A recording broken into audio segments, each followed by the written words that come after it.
क्या 2027 के world cup में एक बार फिर हिटमैन रोहित शर्मा भारतीय टीम की कमान संभालते नजर आएंगे, या बीसीसीआई शुभमन गिल की असफल कप्तानी के बावजूद फिर से कोई बड़ा जोखिम उठाने वाली है?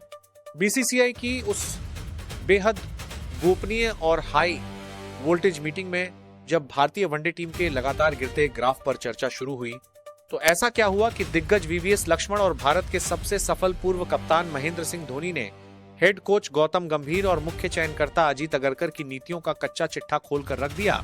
क्या धोनी की उस सीधी और कड़क फटकार के आगे गंभीर और अगरकर अपनी सफाई में एक शब्द भी नहीं बोल पाए?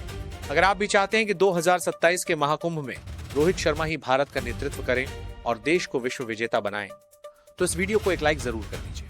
अब ठंडे दिमाग से पूरी स्थिति समझते हैं। अक्टूबर 2025 में जब रोहित शर्मा की जगह युवा शुभमन गिल को भारतीय वनडे टीम का नया कप्तान बनाया गया था, तब मैनेजमेंट ने बड़े बड़े वादे किए थे। कहा गया था कि ट्रांजिशन का दौर शुरू हो रहा है, भारतीय क्रिकेट को भविष्य के लिए तैयार किया जा रहा है और युवा नेतृत्व टीम को नई ऊंचाइयों पर ले जाएगा। करोड़ों फैंस ने भी इस फैसले का सम्मान किया और उम्मीद जताई कि गिल कप्तानी में टीम को नई दिशा देंगे। लेकिन जमीनी हकीकत कुछ और ही निकली। शुभमन गिल की कप्तानी में भारतीय टीम का प्रदर्शन बेहद निराशाजनक रहा।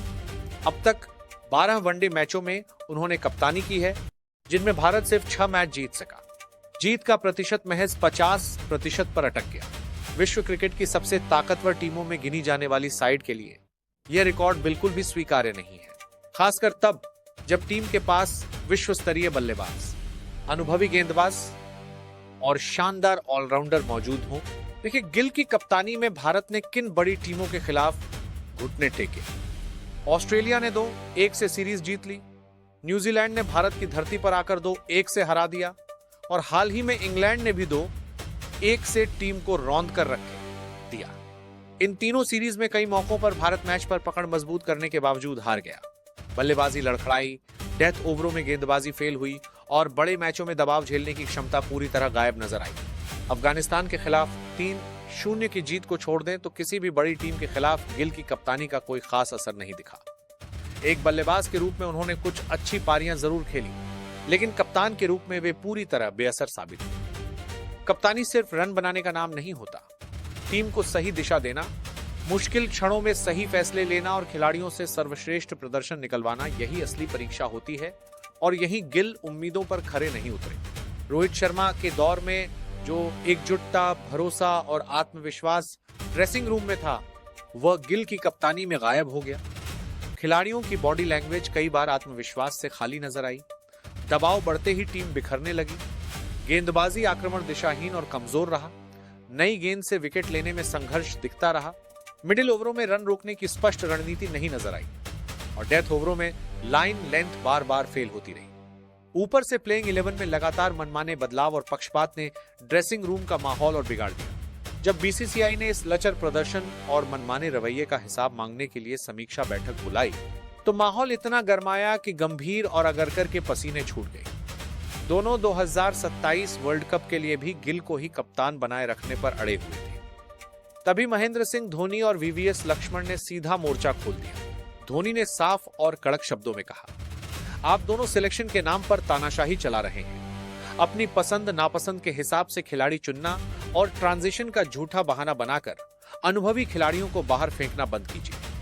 फिर उन्होंने तीखा सवाल दागा, जब आपके पास वनडे इतिहास का सबसे चतुर, अनुभवी और सफल कप्तान रोहित शर्मा मौजूद है, तो आप किस हैसियत से एक अनुभवहीन खिलाड़ी के हाथों में भारत का भविष्य सौंपकर 2027 की ट्रॉफी दांव पर लगा रहे हैं? धोनी के इन तार्किक और बेबाक सवालों का जवाब न गौतम गंभीर के पास था, न अजीत अगरकर के पास। दोनों पूरी मीटिंग में खामोश और लाचार बैठे रहे। वीवीएस लक्ष्मण और अन्य पूर्व खिलाड़ियों ने आंकड़ों के साथ धोनी का पूरा समर्थन किया। नतीजा यह निकला कि बीसीसीआई के बाकी सदस्यों ने भी मान लिया कि गिल की कप्तानी में टीम का नुकसान हो रहा है और अंत में सभी ने 2027 वनडे वर्ल्ड कप के लिए रोहित शर्मा की कप्तानी पर अपनी सहमति की मोहर लगा दी। अब जरा समझिए कि 2027 का वर्ल्ड कप कितना बड़ा, ऐतिहासिक और चुनौतीपूर्ण होने वाला है। 4 अक्टूबर से 21 नवंबर 2027 तक दक्षिण अफ्रीका, जिम्बाब्वे और पहली बार नामीबिया की धरती पर यह महाकुंभ खेला जाएगा।